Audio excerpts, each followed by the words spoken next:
Hi, this is Manjunath Amrutanavar and ನೀವು ನೋಡ್ತಾ ಇದ್ದೀರಾ ನನ್ನ official YouTube channel. Dear friends, Ekalavya model residential ಸ್ಕೂಲ್ನಲ್ಲಿ ಅನೇಕ ಹುದ್ದೆಗಳನ್ನು ಕಾಲ್ಫರ್ ಮಾಡಿದ್ದಾರೆ. ಈ ಹುದ್ದೆಯ ವಿವರವನ್ನು ಪೇಪರ್ ನೋಟಿಫಿಕೇಷನ್ ಮೂಲಕ ಕಾಲ್ ಮಾಡಿದ್ದಾರೆ. ಸೊ ಈ ಪೇಪರ್ ನೋಟಿಫಿಕೇಷನ್ನು ಡೀಟೇಲ್ ಆಗಿ ಇಂಗ್ಲೀಷಲ್ಲಿದೆ. ಅದನ್ನು ನಾನು ಕನ್ನಡದಲ್ಲಿ ಎಕ್ಸ್ಪ್ಲೇನ್ ಮಾಡ್ತಾ ಹೋಗ್ತೀನಿ.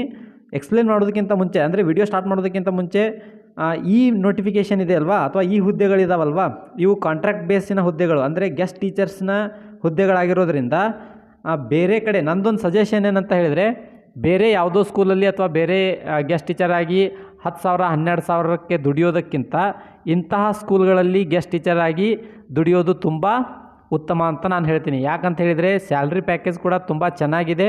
ಬೇರೆ ಸ್ಕೂಲಿಗೆ ಹೋಲಿಸ್ಕೊಂಡ್ರೆ ನಾನು ಹೇಳ್ತಾ ಇರೋದು ಸ್ಯಾಲ್ರಿ ಪ್ಯಾಕೇಜ್ ಕೂಡ ತುಂಬ ಚೆನ್ನಾಗಿದೆ. ಅದರ ಜೊತೆಗೆ ಒಳ್ಳೆಯ ಅನುಭವ ಕೂಡ ಇಲ್ಲಿ ನಾವು ಪಡೆದುಕೊಳ್ಬೋದು. ಸೊ ಹಾಗಾಗಿ ಯಾವೆಲ್ಲ ಹುದ್ದೆಗಳನ್ನು ಕರೆದಿದ್ದಾರೆ, ಆಮೇಲೆ ಯಾವ ಡೇಟ್ಗೆ ಇಂಟರ್ವ್ಯೂ ಇದೆ, ಈ ಎಲ್ಲ ವಿಷಯಗಳನ್ನು, ಮತ್ತು ಏನು ಎಜುಕೇಷನಲ್ ಕ್ವಾಲಿಫಿಕೇಷನ್ ಏನಿರಬೇಕು, ಯಾವ ರೀತಿಯಾದಂತಹ ಡಾಕ್ಯುಮೆಂಟ್ಸನ್ನು ನಾವು ಸಬ್ಮಿಟ್ ಮಾಡಬೇಕು at the time of interview. So ಅಂತಹ ಎಲ್ಲ ವಿಷಯಗಳನ್ನು ನಾನು ಡೀಟೇಲಾಗಿ ನಿಮ್ಮ ಜೊತೆ ಡಿಸ್ಕಸ್ ಮಾಡ್ತಾ ಹೋಗ್ತೀನಿ. ಅದಕ್ಕಿಂತ ಮುಂಚಿತವಾಗಿ ಯಾರೆಲ್ಲ ನನ್ನ ಚಾನಲ್ನ ಹೊಸದಾಗಿ ನೋಡ್ತಾ ಇದ್ದೀರಿ, ದಯವಿಟ್ಟು ಚಾನಲನ್ನು ಸಬ್ಸ್ಕ್ರೈಬ್ ಮಾಡ್ಕೊಳ್ಳಿ, ಬೆಲ್ ಬಟನ್ ಕ್ಲಿಕ್ ಮಾಡಿ ಅಲ್ಲಿ ಬರ್ತಕ್ಕಂಥ ಆಲ್ ಅನ್ನುವಂಥ ಆಪ್ಷನನ್ನು ಸೆಲೆಕ್ಟ್ ಮಾಡಿದರೆ ನಾವು ಮಾಡುವಂತಹ ರೆಗ್ಯುಲರ್ ಕ್ಲಾಸಸ್ಗಳು ಬಂದು ನಿಮಗೆ ನೋಟಿಫೈ ಆಗ್ತಾ ಇರುತ್ತೆ. ಹಾಗೆ ನಿಮ್ಗೆ ಏನಾದರೂ ಡೌಟ್ಸ್ಗಳಿದ್ದರೆ ನಿಮ್ಮ ಡೌಟ್ಸ್ಗಳನ್ನು ಕಮೆಂಟ್ ಬಾಕ್ಸಲ್ಲಿ ಡ್ರಾಪ್ ಮಾಡಿ, ಅದಕ್ಕೆ ಆನ್ಸರ್ ಕೊಡುವಂಥ ಪ್ರಯತ್ನವನ್ನು ಕೂಡ ನಾವು ಮಾಡ್ತಾಯಿದ್ದೀವಿ. ನಿಮಗೆ ಎಸೆನ್ಸಿಯಲ್ ಇಲ್ಲದೇ ಇದ್ದರೂ ಕೂಡ ಯಾರಿಗೆ ಎಸೆನ್ಸಿಯಲ್ ಇದೆಯೋ ಅಥವಾ ಯಾರಿಗೆ ಇದು ನೀಡಿದೆಯೋ ಅಂಥವರಿಗೆ ಈ ವಿಡಿಯೋನ ಶೇರ್ ಮಾಡಿ, ಅವ್ರಿಗೂ ಕೂಡ ಹೆಲ್ಪ್ ಆಗುತ್ತೆ. ಹಾಗೆ ವಿಡಿಯೋಕ್ಕೆ ಲೈಕ್ ಮಾಡೋದನ್ನು ಮರಿಬೇಡಿ. ಸೊ ಮೊದಲಿಗೆ ಹೇಳೋದಾದರೆ, ಇದು Eklavya model residential school Devarakotta ಅನ್ನುವಂತಹ ಪ್ರದೇಶದಲ್ಲಿ ಇರುವಂತಹ ಶಾಲೆ. ಸೊ ಈ ದೇವರಕೊಟ್ಟ ಅನ್ನುವಂತಹ ಪ್ರದೇಶ ಹಿರಿಯೂರು ತಾಲೂಕು, ಡಿಸ್ಟಿಕ್ ಚಿತ್ರದುರ್ಗ, ಇಲ್ಲಿ ಲೊಕೇಟ್ ಆಗಿರ್ತಕ್ಕಂಥ ಸ್ಕೂಲ್ ಇದು. ಸ್ಪಷ್ಟವಾಗಿ ತಿಳ್ಕೊಳ್ಳಿ, ತಾಲೂಕು ಯಾವುದು ಹಿರಿಯೂರು, ಡಿಸ್ಟಿಕ್ ಯಾವುದು ಅಂತ ಹೇಳಿದರೆ ಚಿತ್ರದುರ್ಗ, ಊರು ಯಾವುದು ಅಂತ ಕೇಳಿದರೆ ದೇವರಕೊಟ್ಟ ಅನ್ನುವಂತಹ ಊರಿನಲ್ಲಿ Eklavya model residential school, Eklavya ಮಾದರಿ ವಸತಿ ಶಾಲೆ ಇರುವಂಥದ್ದು. ಸೊ ಈ ಶಾಲೆಯಲ್ಲಿ ಕಾಲ್ಫರ್ ಮಾಡಿದ್ದಾರೆ. ಸೊ ಈ ಶಾಲೆಯ ವೆಬ್ಸೈಟ್ ಕೂಡ ಅವರು ಅಡ್ವರ್ಟೈಸ್ಮೆಂಟಲ್ಲಿ ಸ್ಪಷ್ಟವಾಗಿ ಕೊಟ್ಟಿದ್ದಾರೆ. ಅದೇನಂತ ಹೇಳಿದರೆ www.emrsdkotta.com ಅಂದರೆ .com ಅಂತ ಕೊಟ್ಟಿದ್ದಾರೆ. ಸೊ ಈ ವೆಬ್ಸೈಟನ್ನು ನೀವು ವಿಸಿಟ್ ಮಾಡುವುದರ ಮುಖಾಂತರ ಈ ಹುದ್ದೆಗಳ ಮಾಹಿತಿಯನ್ನು ಕೂಡ ಪಡೆದುಕೊಳ್ಬೋದು. ಸೊ ಈ ಹುದ್ದೆಗೆ ಕಾಲ್ಫರ್ ಮಾಡಿರ್ತಕ್ಕಂತಹ ವಿಷಯವನ್ನು ಡೀಟೇಲಾಗಿ ಇಂಗ್ಲೀಷಲ್ಲಿ ಓದಿ ಅದನ್ನು ಕನ್ನಡದಲ್ಲಿ ನಾನು ನಿಮಗೆ ತಿಳಿಸಿಕೊಡ್ತಾ ಹೋಗ್ತೀನಿ. So walk in interview is invited from eligible candidates for engagement of contractual or guest teachers for the academic session 2026-27 at Ekalavya Model Residential School, Devarakotta, Chitradurga, Karnataka 577546. So ಈ ಸ್ಕೂಲ್ನಲ್ಲಿ ಇಂಟರ್ವ್ಯೂಗೆ ಕರೆದಿದ್ದಾರೆ. ಈ ಯಾವ ಅಕಾಡೆಮಿಕ್ ಇಯರ್ ಅಂತ ಹೇಳಿದರೆ 2026-27ನೇ ಅಕಾಡೆಮಿಕ್, ಅಂದರೆ ಶೈಕ್ಷಣಿಕ ವರ್ಷದ ಸಾಲಿಗೆ ನಿಮ್ಮನ್ನು ಇಂಟರ್ವ್ಯೂಗೆ ಅವರು ಏನು ಮಾಡ್ತಾ ಇದ್ದಾರೆ, ಇನ್ವೈಟ್ ಮಾಡ್ತಾ ಇದ್ದಾರೆ. ಸೊ ಇಂಟರ್ವ್ಯೂಗೇನೋ ಇನ್ವೈಟ್ ಮಾಡಿದ್ದಾರೆ, ಬಟ್ ಪೋಸ್ಟ್ಗಳು ಯಾವ್ಯಾವುದಿದೆ ಅನ್ನೋದನ್ನು ಡೀಟೇಲಾಗಿ ನೋಡೋದಾದರೆ ಇಲ್ಲಿದೆ ನೋಡಿ ಮಾಹಿತಿ. ಸೊ ಮೊದಲಿಗೆ PGT. ಸರ್ PGT ಅಂದರೆ ಏನು ಅಂತ ಕೇಳಿದರೆ ಪೋಸ್ಟ್ ಗ್ರ್ಯಾಜುಯೇಟ್ ಟೀಚರ್ ಅಂತ ಹೇಳಿ ಅರ್ಥ. ಸೊ ಇಲ್ಲಿ PGTಗೆ ಸಂಬಂಧಪಟ್ಟ ಹಾಗೆ ಇಂಗ್ಲೀಷ್ ಸಬ್ಜೆಕ್ಟಿನ ಹುದ್ದೆ ಇದೆ, ಕನ್ನಡ ಸಬ್ಜೆಕ್ಟ್ ಇದೆ, ಫಿಸಿಕ್ಸ್ ಇದೆ, chemistry, biology, mathematics, economics, computer science ಮತ್ತು ಕಾಮರ್ಸ್, ಇಷ್ಟು ಹುದ್ದೆಗಳು ಖಾಲಿ ಇವೆ. ಯಾವುದರಲ್ಲಿ? PGTಯಲ್ಲಿ. ಸೊ PGTಯಲ್ಲಿ English, Kannada, physics, chemistry, biology, mathematics, economics, computer science, commerce, ಇಷ್ಟು ಹುದ್ದೆಗಳಿಗೆ ನೀವು ಅಪ್ಲಿಕೇಶನ್ನ ಹಾಕ್ಬೋದು. ಇನ್ನು TGTಗೆ ಸಂಬಂಧಪಟ್ಟ ಹಾಗೆ, ಸರ್ TGT ಅಂದರೆ ಏನು ಅಂತ ಕೇಳಿದರೆ ಟ್ರೈನ್ಡ್ ಗ್ರ್ಯಾಜುಯೇಟ್ ಟೀಚರ್ಸ್ ಅಂತ ಅರ್ಥ. ಸೊ ಈ ಹುದ್ದೆಗೆ ಯಾವ್ಯಾವ ಖಾಲಿ ಇವೆ ಅಂತ ಕೇಳಿದರೆ English, Hindi, Kannada, mathematics, science, social science, teacher, ಅದು ಫೀಮೇಲ್ ಟೀಚರನ್ನು ಇನ್ವೈಟ್ ಮಾಡಿದ್ದಾರೆ ಇಂಟರ್ವ್ಯೂಗೆ. ಸೊ TGTಯಲ್ಲಿ English, Hindi, Kannada, mathematics, science, social science, teacher ಹುದ್ದೆಗಳನ್ನು ಕಾಲ್ಫರ್ ಮಾಡಿದ್ದಾರೆ. ಇನ್ನು ಥರ್ಡ್ ಒನ್ ಯಾವುದು ಅಂತ ಹೇಳಿದರೆ female hostel warden and counsellor. So ಇದಕ್ಕೆ B.Ed ಮಾಡ್ಕೊಂಡಿರಬೇಕು. ಹಾಸ್ಟೆಲ್ ವಾರ್ಡನ್ಗೆ ನೀವು ಅಪ್ಲಿಕೇಶನ್ ಹಾಕ್ತಿದ್ದೀರಿ ಅಂತ ಹೇಳಿದರೆ B.Ed ಮಾಡ್ಕೊಂಡಿರಬೇಕು. ಸರ್ B.Ed ಆಗಿಲ್ಲ ಅಂತ ಹೇಳಿದರೆ ಮಿನಿಮಮ್ MSW ಅಂತೂ ನಿಮ್ಮದು ಆಗಿರಲೇಬೇಕು. ಯಾಕಂದರೆ ಇಲ್ಲಿ ಕೌನ್ಸ್ಲರ್ ಅನ್ನುವಂತಹ ಒಂದು ಹುದ್ದೆಯೂ ಕೂಡ ಇದೆ. ವಾರ್ಡನ್ ವಿತ್ ಕೌನ್ಸ್ಲರ್ ಅಂತ ಹೇಳ್ತಾ ಇದ್ದಾರೆ ಅವರು. ಹಾಗಾಗಿ MSW ಆಗಿದ್ರೂ ಕೂಡ ನೀವು ಅಪ್ಲಿಕೇಶನನ್ನು ಸಲ್ಲಿಸಬಹುದು. ಇನ್ನು ಈ PGT ಮತ್ತು TGTಗೆ ಸಂಬಂಧಪಟ್ಟ ಹಾಗೆ ಎಸೆನ್ಷಿಯಲ್ ಕ್ವಾಲಿಫಿಕೇಷನ್ ಏನಿರಬೇಕು ಅಂತ ನೋಡೋದಾದರೆ, ರಿಕ್ವೈರ್ಡ್ ಕ್ವಾಲಿಫಿಕೇಷನ್ ಏನಿರಬೇಕು ಅಂತ ನೋಡೋದಾದರೆ, ಸೊ ಮೊದಲಿಗೆ PGTಗೆ masters degree in concern subject with B.Ed from recognised university ಅಂತ ಹೇಳಿದ್ದಾರೆ. ಸೊ ನೀವು PGಯನ್ನು ಕಂಪ್ಲೀಟ್ ಮಾಡ್ಕೊಂಡಿರಬೇಕು. For example, if you want to become a English teacher, you should have to complete your PG with English literature. ನೀವು PGಯನ್ನು English literature ಮಾಡಿಕೊಂಡು B.Edನ್ನು complete ಮಾಡ್ಕೊಂಡಿದ್ರಿ ಅಂತ ಹೇಳಿದರೆ, ನೀವು ಇಲ್ಲಿ ಇಂಗ್ಲೀಷ್ ಸಬ್ಜೆಕ್ಟಿಗೆ PGTಯಲ್ಲಿ ನಾನು ಮಾತನಾಡ್ತಾ ಇರೋದು, PGTಯಲ್ಲಿ ಇಂಗ್ಲೀಷ್ ಸಬ್ಜೆಕ್ಟಿಗೆ ಇಂಟರ್ವ್ಯೂವಿಗೆ ಅಟೆಂಡ್ ಆಗ್ಬೋದು. ಹಾಗೆ ನೀವು ಮ್ಯಾಥ್ಸ್ ಆಗಿದ್ದರೆ PGಯನ್ನು ಮ್ಯಾಥ್ಸ್ ಮಾಡ್ಕೊಂಡಿರ್ಬೇಕು. ನೀವು ಸೋಷಿಯಲ್ ಸೈನ್ಸಿಗೆ ಹೋಗ್ತಾ ಇದ್ದೀರಿ ಅಂತ ಹೇಳಿದರೆ PGಯನ್ನು ಸೋಷಿಯಲ್ ಸೈನ್ಸಲ್ಲಿ ಮಾಡ್ಕೊಂಡಿರ್ಬೇಕು. ಹಾಗೆ ಬೇರೆ ಬೇರೆ ಕನ್ನಡ ಸಬ್ಜೆಕ್ಟಿಗೆ ನೀವು ಹೋಗ್ತಾ ಇದ್ದೀರಿ ಅಂತ ಹೇಳಿದರೆ PGಯನ್ನು ಕನ್ನಡ ಸಬ್ಜೆಕ್ಟಲ್ಲಿ ಮುಗಿಸ್ಕೊಂಡಿರ್ಬೇಕು with B.Ed from recognised university. So B.Edನ್ನು ಕೂಡ ಕಂಪ್ಲೀಟ್ ಮಾಡ್ಕೊಂಡಿರ್ಬೇಕು. ಹಾಗೆ TGTಗೆ ಬೇಕಾಗಿರ್ತಕ್ಕಂತಹ ಎಸೆನ್ಷಿಯಲ್ ಕ್ವಾಲಿಫಿಕೇಷನ್ ಏನು ಅಂತ ನೋಡೋದಾದರೆ, bachelors degree in concern subject with B.Ed from recognised university. So ಇಲ್ಲಿ TGTಗೆ ಇಂಟರ್ವ್ಯೂಗೆ ಹೋಗುವಂಥ ಅಭ್ಯರ್ಥಿಗಳು ಡಿಗ್ರಿಯನ್ನು ಕಂಪ್ಲೀಟ್ ಮಾಡ್ಕೊಂಡಿರಬೇಕು. ಅದ್ರ ಜೊತೆಗೆ B.Edನ್ನು ಕಂಪ್ಲೀಟ್ ಮಾಡಿರಬೇಕು. ಸೊ ಡಿಗ್ರಿ ಪ್ಲಸ್ B.Ed ಆಗಿದ್ದರೆ TGT ಪೋಸ್ಟಿಗೆ ಇಂಟರ್ವ್ಯೂಗೆ ಹೋಗ್ಬೋದು. PG ಪ್ಲಸ್ B.Ed ಆಗಿದ್ದರೆ PGT ಪೋಸ್ಟಿಗೆ ನೀವು ಇಂಟರ್ವ್ಯೂವನ್ನು ಅಟೆಂಡ್ ಮಾಡಬಹುದು. ಇದರ ಎಲ್ಲದಕ್ಕಿಂತ ಮುಖ್ಯವಾಗಿ ಒಂದು ನೋಟ್ ಅಂತ ಇದೆ, ಇದು ತುಂಬ ಇಂಪಾರ್ಟೆಂಟ್ ಆದಂಥ ವಿಷಯ. ಏನು ಹೇಳ್ತಿದ್ದಾರೆ ಆ ನೋಟಲ್ಲಿ? Preference will be given to experienced for PGT and CTET qualified candidates for the post of TGT. ಇಲ್ಲಿ CTETಯನ್ನು ಕ್ವಾಲಿಫೈ ಮಾಡಿರ್ತಕ್ಕಂಥ ಅಭ್ಯರ್ಥಿಗಳಿಗೆ TGT ಹುದ್ದೆಯಲ್ಲಿ ಏನು ಕೊಡ್ತಾ ಇದ್ದಾರೆ? ಪ್ರಿಫರೆನ್ಸನ್ನು ಕೊಡ್ತಾ ಇದ್ದಾರೆ. ಇದರ ಅರ್ಥ ಎಲ್ಲರೂ CTET ಕ್ವಾಲಿಫೈ ಆದವ್ರು ಮಾತ್ರ ಇಂಟರ್ವ್ಯೂ ಅಟೆಂಡ್ ಮಾಡಬೇಕು ಅಂತ ಅಲ್ಲ. ನಿಮ್ಮದೇನಾದರೂ CTET ಕ್ವಾಲಿಫೈ ಆಗದೇ ಇದ್ದರೂ ಕೂಡ ನೀವು ಇಂಟರ್ವ್ಯೂವನ್ನು ಅಟೆಂಡ್ ಮಾಡಬಹುದು. ಬಟ್ ಪ್ರಿಫರೆನ್ಸ್ ಯಾರಿಗೆ ಕೊಡ್ತೀನಿ ಅಂತ ಹೇಳ್ತಾ ಇದ್ದಾರೆ? CTET ಕ್ವಾಲಿಫೈ ಆದವ್ರಿಗೆ ಸ್ವಲ್ಪ ಪ್ರಿಫರೆನ್ಸ್ ಕೊಡ್ತೀನಿ ಅಂತ ಹೇಳ್ತಾ ಇದ್ದಾರೆ. ಬಟ್ ಅವ್ರಿಗಿಂತ ನಿಮ್ಮದು ಏನಾದರೂ ಚೆನ್ನಾಗಿ ಆಯಿತು ಅಂತ ಹೇಳಿದರೆ, ನಿಮ್ಮ ಇಂಟರ್ವ್ಯೂ ಚೆನ್ನಾಗಿ ಕೊಟ್ರಿ ಅಂತ ಹೇಳಿದರೆ, ನೀವು CTET ಕ್ವಾಲಿಫೈ ಮಾಡಿದವ್ರಿಗಿಂತನೂ ಈ ಹುದ್ದೆಯನ್ನು ಪಡೆದುಕೊಳ್ಳುವಂತಹ ಸಾಧ್ಯತೆ ಹೆಚ್ಚಿರುತ್ತೆ. ಸೊ ಹಾಗಾಗಿ ಬರೀ CTET ಕ್ವಾಲಿಫೈ ಮಾಡಿದವ್ರು ಮಾತ್ರ ಈ ಹುದ್ದೆಗೆ ಅಟೆಂಡ್ ಆಗ್ಬೇಕಂತಿಲ್ಲ. ನೀವೆಲ್ಲರೂ ಕೂಡ ಈ ಹುದ್ದೆಗೆ ಇಂಟರ್ವ್ಯೂಗೆ ಹೋಗ್ಬೋದು. ಬಟ್ ಸ್ವಲ್ಪ ಅವರಿಗೆ ಪ್ರಿಫರೆನ್ಸ್ ಕೊಡ್ತಾರೆ.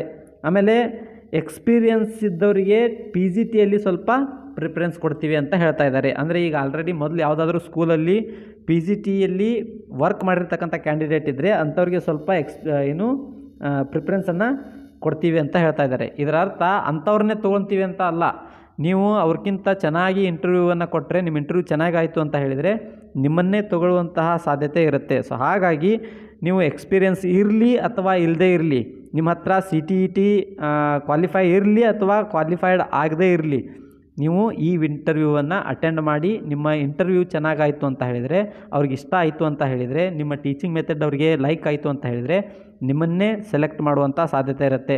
ನಾನು ಇದನ್ನು ಎಕ್ಸ್ಪೀರಿಯನ್ಸ್ ಮಾಡಿದ್ದೀನಿ, ಅದಕ್ಕೋಸ್ಕರನೇ ನಿಮಗೆ ಸಜೆಷನ್ ಮಾಡ್ತಾಯಿದ್ದೀನಿ.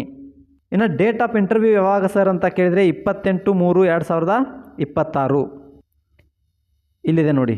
ಸೊ ಡೇಟ್ ಆಫ್ ಇಂಟರ್ವ್ಯೂ 28/3/2026 ಡೇಟ್ಗೆ ನಿಮ್ಮ ಇಂಟರ್ವ್ಯೂ ಹೆಲ್ಡ್ ಆಗಿರುತ್ತೆ. ಸೊ ಅಲ್ಲಿ ನೀವು ಆ ಪ್ಲೇಸಿಗೆ ಅಂದರೆ ಈಗೇನು ಹೇಳಿದಾರಲ್ವ ಅವರು ಮೇಲ್ಗಡೆ ಡೀಟೇಲ್ಸಾಗಿ ನಾನು ಸ್ಕೂಲ್ ಎಲ್ಲಿ ಬರುತ್ತೆ ಏನು ಅಂತ ಎಲ್ಲ ತಿಳಿಸ್ಕೊಟ್ಟಿದ್ದೀನಿ.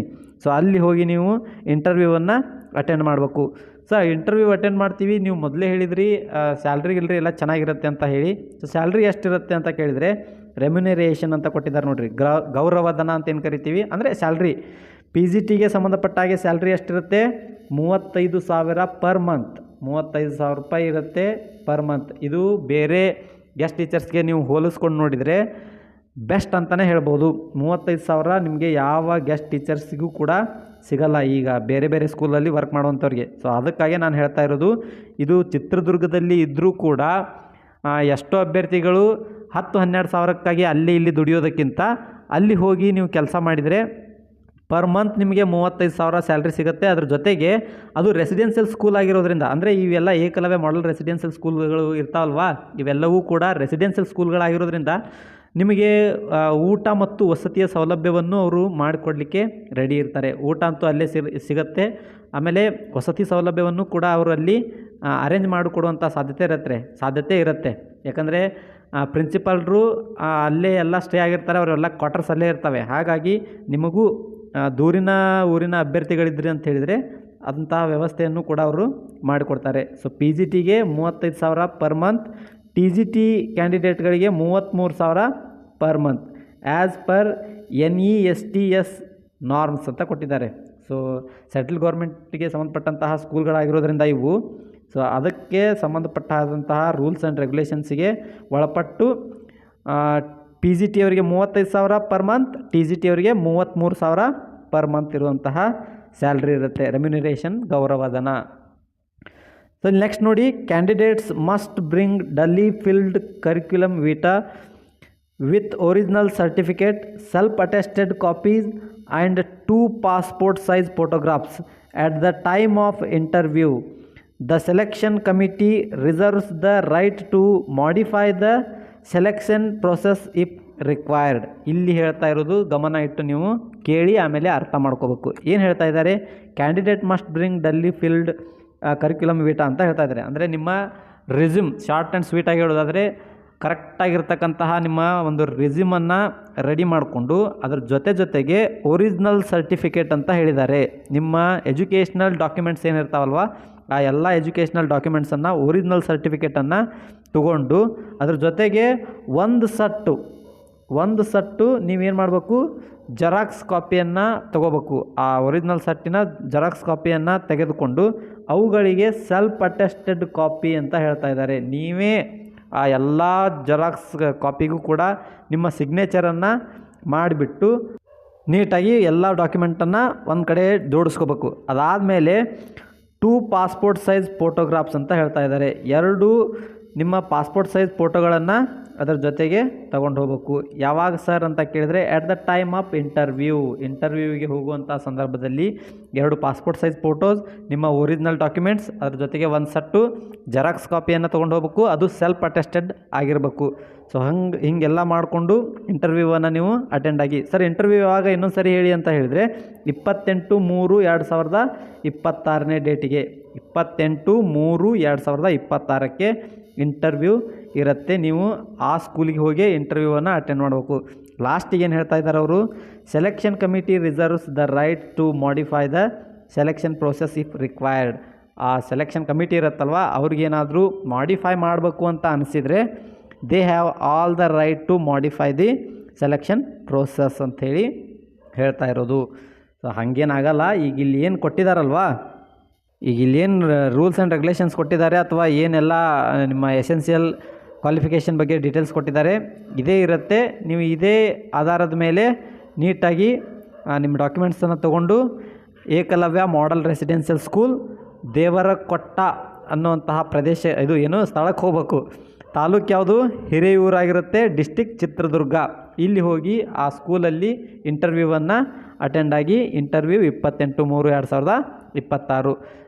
ನಾನು ಆವಾಗಲೇ ಹೇಳಿದೆ, ಬೇರೆ ಸ್ಕೂಲ್ಗಳಲ್ಲಿ ವರ್ಕ್ ಮಾಡೋದಕ್ಕಿಂತ ಇಂತಹ ರೆಸಿಡೆನ್ಷಿಯಲ್ ಸ್ಕೂಲ್ಗಳಲ್ಲಿ ವರ್ಕ್ ಮಾಡಿದರೆ ತುಂಬ ನಾಲೆಜನ್ನು ಪಡೆದುಕೊಳ್ತೀರಿ. ಅದರ ಜೊತೆಗೆ ಸಾಧ್ಯವಾದರೆ ನೀವು ನೆಕ್ಸ್ಟ್ ಇಯರ್ಗೆ ಕಂಟಿನ್ಯೂ ಆಗುವಂತಹ ಸಾಧ್ಯತೆಯೂ ಕೂಡ ಇರುತ್ತೆ. ಚೆನ್ನಾಗಿ ನೀವು ಅಲ್ಲಿ ವರ್ಕ್ ಮಾಡಿದ್ರಿ ಅಂತ ಹೇಳಿದರೆ ನೆಕ್ಸ್ಟ್ ಇಯರ್ ನಿಮ್ಮನ್ನು ಕಂಟಿನ್ಯೂ ಮಾಡುವಂಥ ಸಾಧ್ಯತೆ ಇರುತ್ತೆ. ಅದರ ಜೊತೆಗೆ ಬೇರೆ ಸ್ಕೂಲ್ಗಳಿಗೆಲ್ಲ ಹೋಲಿಸಿದರೆ ಈ ಸ್ಕೂಲ್ನಲ್ಲಿ ಸ್ಯಾಲ್ರಿ ತುಂಬ ಚೆನ್ನಾಗಿರೋದ್ರಿಂದ ಈ ಸ್ಕೂಲಲ್ಲಿ ವರ್ಕ್ ಮಾಡೋದು ತುಂಬ ಒಳ್ಳೆಯದು. ಇನ್ನು ಇದಕ್ಕಿಂತ ಹೆಚ್ಚಿನದಾಗಿ ಏನೇ ನಿರ್ಧಾರಗಳು ಮತ್ತು ತೀರ್ಮಾನಗಳಿದ್ದರೆ ಅದು ನಿಮ್ಮ ವೈಯಕ್ತಿಕ ವಿಷಯಕ್ಕೆ ಬಿಟ್ಟಂಥದ್ದು, ಹೋಗೋದು ಬಿಡೋದು ನಿಮಗೆ ಬಿಟ್ಟಂತಹ ವಿಷಯ. ಸೊ ಇದಷ್ಟು ಇವತ್ತಿನ ವಿಷಯವಾಗಿತ್ತು. ಇನ್ನು ನೆಕ್ಸ್ಟ್ ವಿಡಿಯೋದಲ್ಲಿ ಇದೇ ಥರ ಇನ್ನೊಂದು ಮಾಹಿತಿಯೊಂದಿಗೆ ಮೀಟ್ ಮಾಡೋಣ. ಅಲ್ಲಿವರೆಗೂ ಬಾಯ್, ಹ್ಯಾವ್ ಅ ನೈಸ್ ಡೇ.